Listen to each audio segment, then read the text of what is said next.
करेंगे ट्रिग्नोमेट्री, ठीक है। तो आज हम ट्रिग्नोमेट्री शुरू करते हैं। तो हम बेसिक से शुरू करेंगे पूरा, ठीक है, ट्रिग्नोमेट्री में, और जितना आपके कोर्स में है वहाँ तक ख़त्म कर देंगे, ठीक है। तो आज का टॉपिक है बेटा ट्रिग्नोमेट्री। क्या है? ट्रिग्नोमेट्री। तो नया चैप्टर हमारा शुरू होता है, क्या है? Trigonometric functions.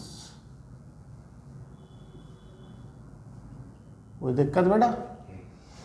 अब भाई ये ट्रिग्नोमेट्री है क्या? अब देखो, आप थोड़े बेसिक आइडिया के साथ तो बैठे हो यहाँ पे, ऐसा तो है नहीं कि आप बिल्कुल ब्लैंक को ट्रिग्नोमेट्री पता ही नहीं है। तो वो चीज़ मैं थोड़ा रिवाइज करा देता हूँ, वहीं से चीज़ें आगे बढ़ाता हूँ। आपने अपने 10th स्टैंडर्ड में सब 3 आइडेंटिटी पढ़ के आए थे। कौन सी? Sine square theta plus cos square theta equals to 1 plus tan square theta equals to sec square theta, और तीसरा था 1 plus cot square theta equals to. बहुत बढ़िया, ये पढ़ के आए थे आप लोग, ठीक है। आपने ये भी पढ़ा था साइन कॉस थीटा और टेन थीटा, और इसके जस्ट रेसिप्रोकल कौन कौन से हैं? Cosec, sec and cot theta. ये 6 ट्रिग्नोमेट्रिक रेशोज होते हैं, ठीक है ना। एक ट्राइंगल होता है, राइट हैंड साइड ट्राइंगल होता है, उसमें ये क्या होता है? हाइपोटेन्यूज। अगर ये थीटा है तो ये परपेंडिकुलर है, ये बेस। आपने पढ़ा है ये होता है P अपॉन एच, ये B अपॉन एच, और ये होता है P अपॉन बी। इसका उल्टा कर दीजिए, H upon P and B upon P। ये सब आप पढ़ के आए हो, ठीक है, कोई दिक्कत? चलिए ये सारी चीज़ें आपने पढ़ी हैं। आपने ये भी पढ़ा होगा थीटा की वैल्यू 90 से 0 के बीच में, ठीक है, 90 से 0 के बीच में थीटा की वैल्यू किसी भी ट्रिग्नोमेट्रिक फंक्शन के लिए पॉजिटिव थी। ये चार्ट पढ़ा था आपने, पॉजिटिव भी पढ़ा था सारी वैल्यूज। और आपने ये भी पढ़ा था साइन थीटा की वैल्यू 0 से लेके 90 के बीच में, 0 पे 0 होती है, यहाँ पे 1 होती है, और कॉस थीटा की वैल्यू यहाँ पे 1 होती है, 0। मतलब ये वैल्यू यहाँ पे इंक्रीज कर रही है और ये वैल्यू यहाँ पे डिक्रीज कर रही है। ये आपने पढ़ा था, बता दो। आपने टेन थीटा भी पढ़ा था। टेन थीटा की वैल्यू यहाँ पे 0 है और यहाँ पे इन्फानाइट है, यहाँ पे भी इंक्रीज कर रही है, ठीक है। ये सारी चीज़ें आप बेसिक पढ़ चुके हो, ठीक है।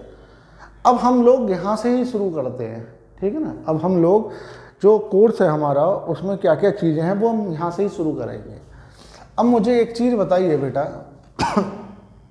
सब छोड़िए, ये थीटा है, थीटा किस में मेज़र करते हैं हम लोग? डिग्री में करते हैं। किस में करते हैं? डिग्री में करते हैं। डिग्री में हम लोग थीटा को मेज़र करते हैं। क्या इसके अलावा और भी कोई एंगल यूनिट होती है? रेडियन भी यूनिट होती है। क्या होती है? रेडियन। तो बेटा हम बता देते हैं 1 पाई रेडियन जो होता है 180 डिग्री के बराबर होता है, ठीक है। कितना होता है? 180 डिग्री के बराबर होता है। तो यहाँ से 1 पाई रेडियन, ठीक है ना, 1 पाई रेडियन, तो यहाँ से 1 रेडियन की वैल्यू हो गई 180 अपॉन पाई डिग्री। जब आपने इसको सॉल्व किया तो ये हो गया 57 पॉइंट समथिंग, ठीक है ना, डिग्री। कोई दिक्कत?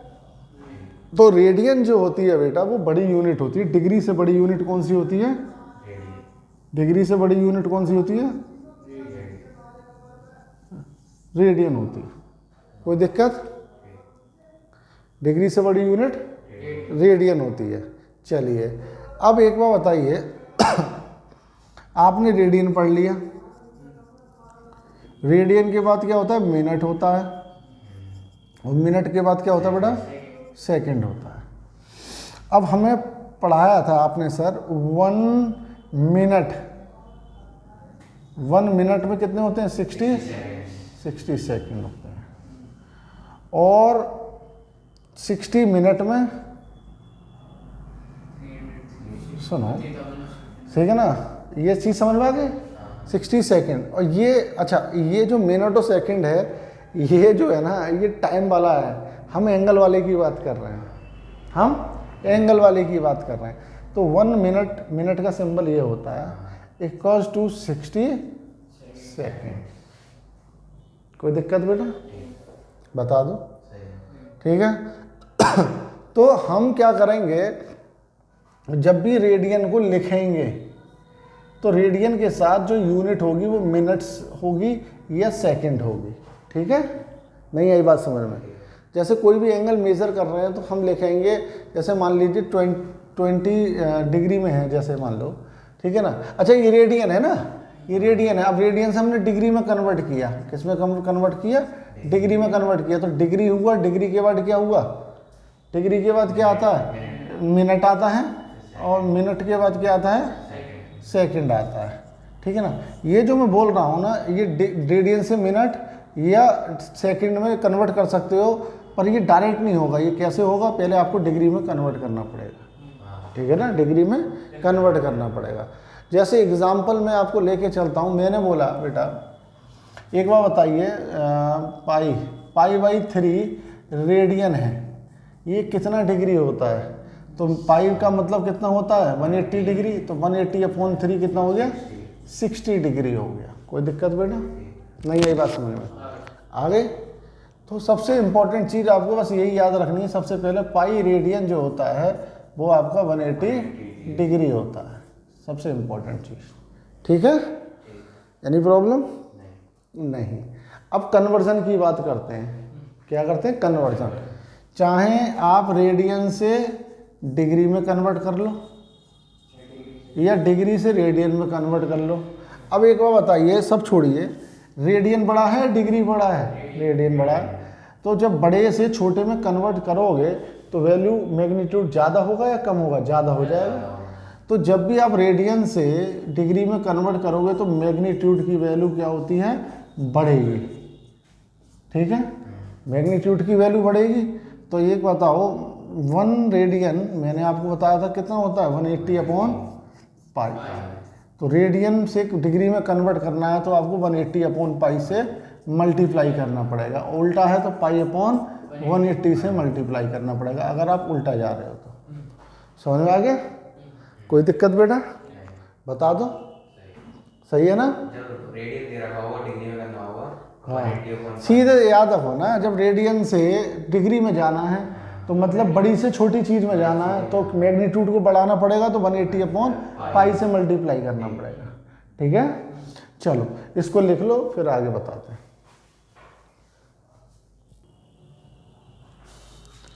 ठीक है बेटा, अब हम एक क्वेश्चन लेके चलते हैं, ठीक है।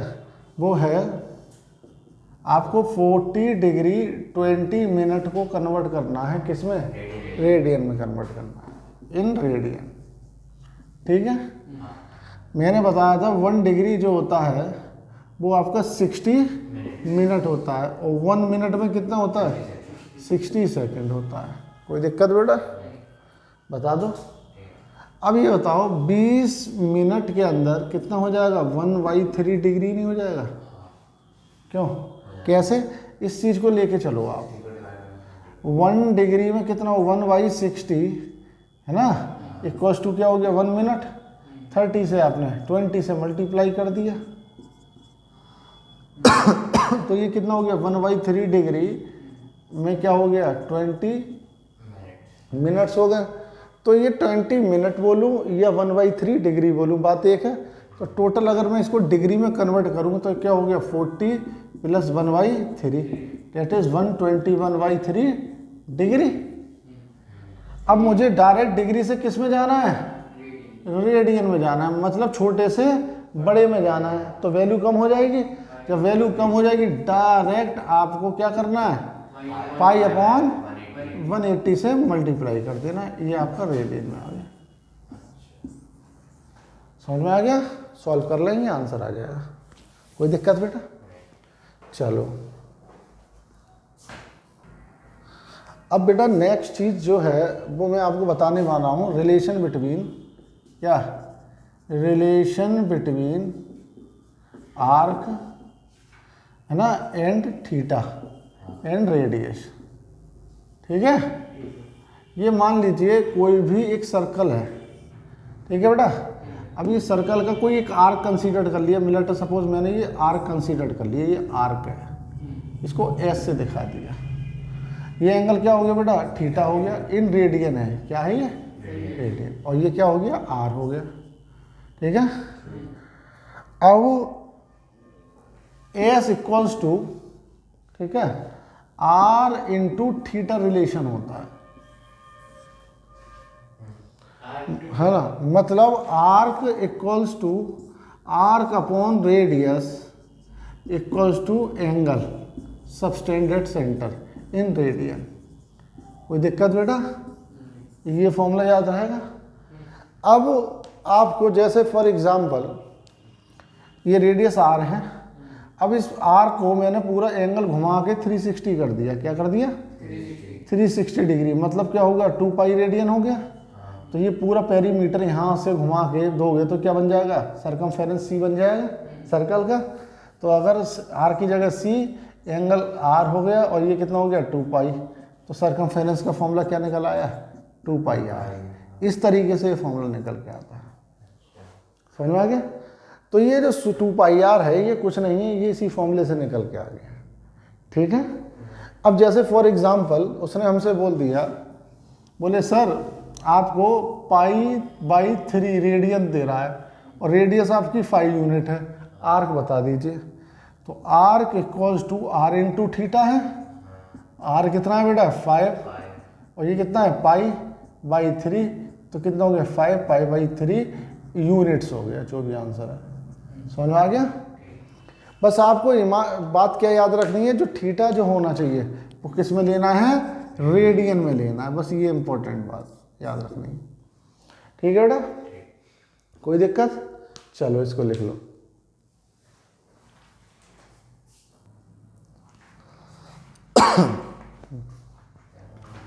अब हम लोग बेटा आगे चलते हैं। आगे हम लोग क्या पढ़ते हैं, हमने अब तक 10th क्लास तक क्या किया था, हमने 10th क्लास तक जो पढ़ा था, जो ट्रिग्नोमेट्रिक फंक्शन पढ़े थे वो फर्स्ट क्वाड्रेंट में पढ़े थे। ठीक है, ये मान लीजिए ये आपका क्वाड्रेंट है, ठीक है, ये एक्स वाई, तो ये क्या है 0 डिग्री, ये 90 डिग्री, ये 180, 270 और फिर से 360। कोई दिक्कत बेटा।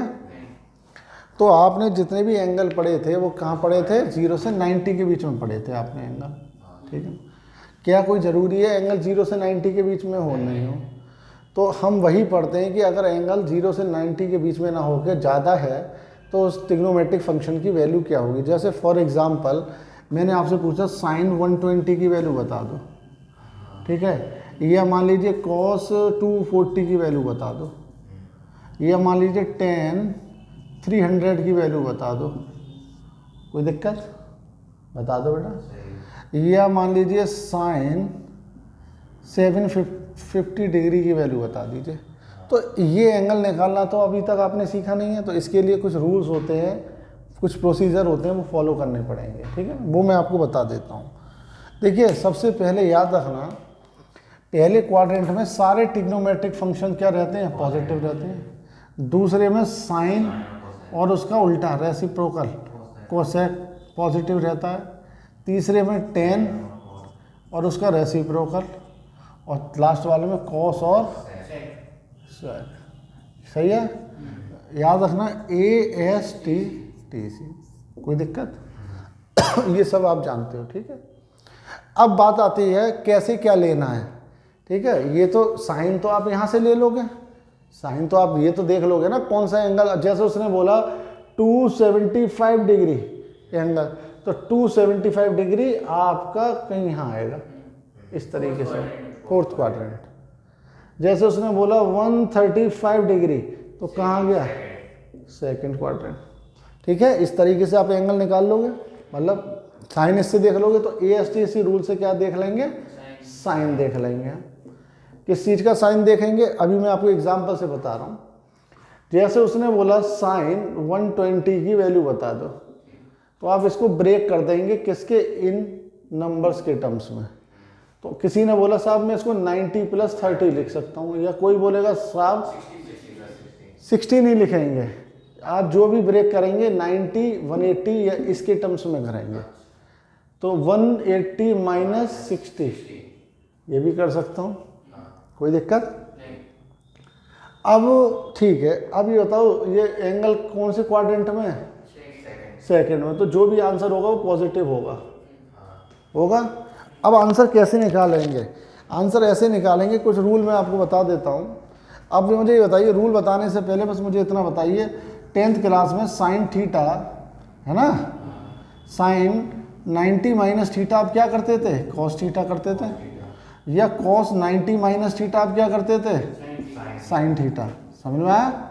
मतलब साइन का आप क्या करते थे? कॉस करते थे, और कॉस का साइन करते थे, है ना, कॉम्प्लीमेंट में यही तो करते थे ना। ऐसे ही टेन थीटा 90 माइनस थीटा का क्या करते थे? कॉट। और ऐसे सेक का क्या करते थे? कोसेक, है ना। यही तो चलता था बेटा कॉम्प्लीमेंट में, बता दो। अब आपको क्या करना है, जब आप यहाँ पर 90 का मल्टीपल देखें तो वही रूल लगाएंगे। जैसे फॉर एग्जांपल मैंने आपको बोला 90 प्लस थीटा, तो यहाँ पर साइन क्या होगा? कॉस थीटा हो जाएगा, कॉस 30 डिग्री हो जाएगा। कोई दिक्कत? तो याद रखना, जहाँ पे 90 देखेंगे तो इस तरीके का रूल फॉलो होगा, और जहाँ पे 180 देखेंगे या 360 देखेंगे या 90 के साथ साथ 270 देख लें। ठीक है, बात समझ में आ रहा है? तो रूल कौन सा फॉलो करोगे? ये वाला। और अगर 180 देखेंगे तो सेम रहेगा, सेम रहेगा। क्या रहेगा? सेम रहेगा। समझ में आ गया? जैसे मैंने बोला साइन 180 माइनस 60 क्या होता है? 180 साइन यहाँ क्या आ जाएगा? साइन 60 आ जाएगा, क्योंकि यहाँ पे क्या है? 180 है। और मैंने बताया था 180 और 360 में क्या रहेगा? चेंज नहीं होगा। चेंज कहाँ होगा? 90 और 270 में चेंज होगा।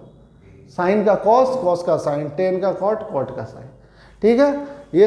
और जो साइन देखेंगे आप किसके हिसाब से देखेंगे? ASTC रूल के हिसाब से देखेंगे कि एंगल क्या दिखा रहा है, कौन से क्वाड्रेंट में। और हमने बता दिया साइन 120 सेकंड क्वाड्रेंट में पॉजिटिव होता है, इसलिए पॉजिटिव। जो भी साइन देखेंगे वो देखेंगे इसके हिसाब से, ना कि इस वाले के हिसाब से। इस वाले के हिसाब से देखेंगे। कोई दिक्कत बेटा? अब जैसे मैंने आपको बोला cos 240 की वैल्यू बता दो, किसी ने बोला साहब 180 प्लस 60 लिख देंगे हम, तो cos का क्या हो गया? cos 60 हो गया, इसका भी 180 आ रहा है ना। ठीक है, अब साइन कौन सा रहेगा? यहाँ पे माइनस आ जाएगा, क्योंकि ये कौन सा क्वाड्रेंट है? थर्ड में, बाकी सब नेगेटिव, बस ये पॉजिटिव, इसलिए माइनस आ गया। कोई दिक्कत बेटा? बता दो। अब जैसे उसने बोला tan 300, तो tan 270 प्लस 30 फोर्थ क्वाड्रेंट में पहुंच रहा है, तो cot 30 फिर माइनस। Any problem? समझ में आ गया? तो यहाँ से अगर मैं जनरलाइज लिखूँ, कोई भी साइन, मतलब कोई भी ट्रिग्नोमेट्रिक, मतलब कोई भी ट्रिग्नोमेट्रिक फंक्शन है, टी से दिखा देता हूँ। साइन भी हो सकता है, कॉस भी हो सकता है कुछ।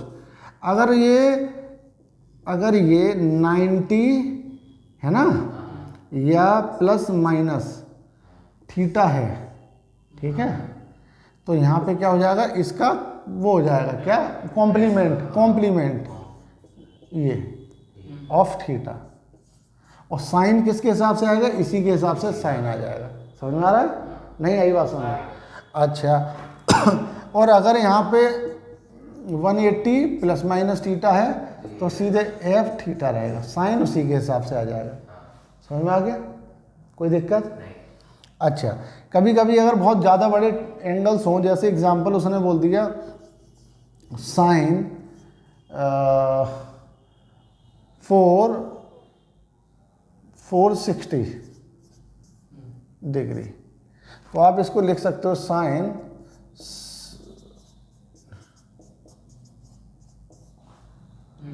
लिख सकते हो। अब ये क्या है? ये कितना है? 360 इंटू 4 लिख सकते हो, प्लस 20। तब भी क्या लगेगा? वही लगेगा, 360 आ रहा है। ठीक है, कोई फर्क पड़ा? समझ में आ गया? मल्टीपल में चेंज नहीं होगा, सेम रहेगा। ठीक है, तो उसका साइन 20, क्योंकि वो लौट के कहाँ जाएगा? उसी क्वाड्रेंट में आ जाएगा। मैं बता रहा हूँ साइन 20 हो गया, मैंने एक एग्जाम्पल लिया है। ठीक है, एक एग्जाम्पल लिया है, क्या वैल्यू हो गई? साइन 20 चार्ट में दे रखी होगी। ठीक है, कोई दिक्कत बेटा? चलो इसको लिख लो।